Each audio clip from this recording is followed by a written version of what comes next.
And don't it feel good, all right? This is a good one. I love it. Was it Katrina and the Waves? Good song. Well, guys, it is getting hot out there, so it means you've got to take care of your skin and from the inside out.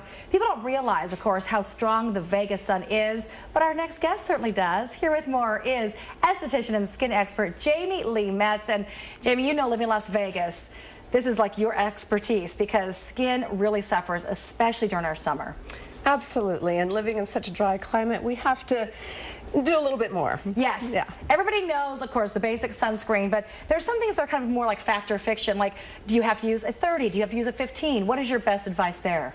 You know, the FDA recommends a minimum of 15, but I think in our desert sun, you want to go with at least 30, because if you're a Fitzpatrick type that's more of a Mediterranean skin type, you're going to find that you can get away with a little bit less. But if you're like myself, which is a little more Northern European, you're going to find that you need to have a little more coverage. So look for 30 for your face and for your body. Just 30 is a good baseline, right? 30 is a good baseline, and you know what, if you're going to a climate that's warm and humid and you're going to find that you're in the water a lot, you want to bump it up a little, and anything past 50 they say is not going to wear any longer than a 50. Okay, that's right. So you don't have to do like 100 because a lot of more chemicals are involved. So 30 to 50 is what we're looking for. Any other advice about skincare in general with SPFs? You know, with SPF, you want to make sure that you've got the UVA, the UVB. UVA is your aging ray. UVB is your burning ray, and there is such a thing as a UVC, and that's a hole in the ozone. And that's why dermatologists will tell you,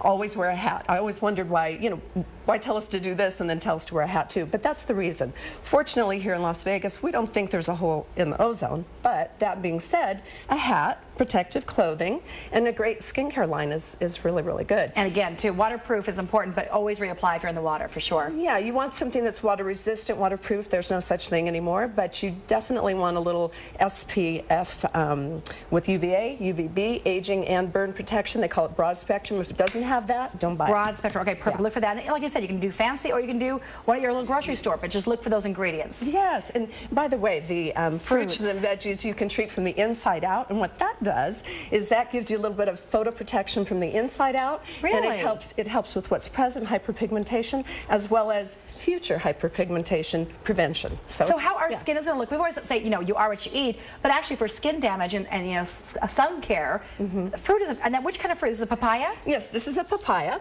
and it smells, I mean, you can smell it throughout the studio. It's pretty extraordinary. So it helps with the internal aging as well as the external aging, and this is wonderful if you can actually get it on your skin in a comfortable way. It exfoliates the skin naturally. Oh, wow. You don't have to spend, you know, more than a couple bucks. Eat it, make a little mask, make a little smoothie. Also keeps you hydrated, which is very important. So, Jamie, thank you so much for your time. I appreciate it. It's my pleasure. And you've got gorgeous skin, so we know you're following all this. Jason, are you good about lathering up before you go outside? No, but I'm good about eating fruit. And that looks really good and smells good, too. We can't get it all. Yeah, I know. All right, thanks, guys.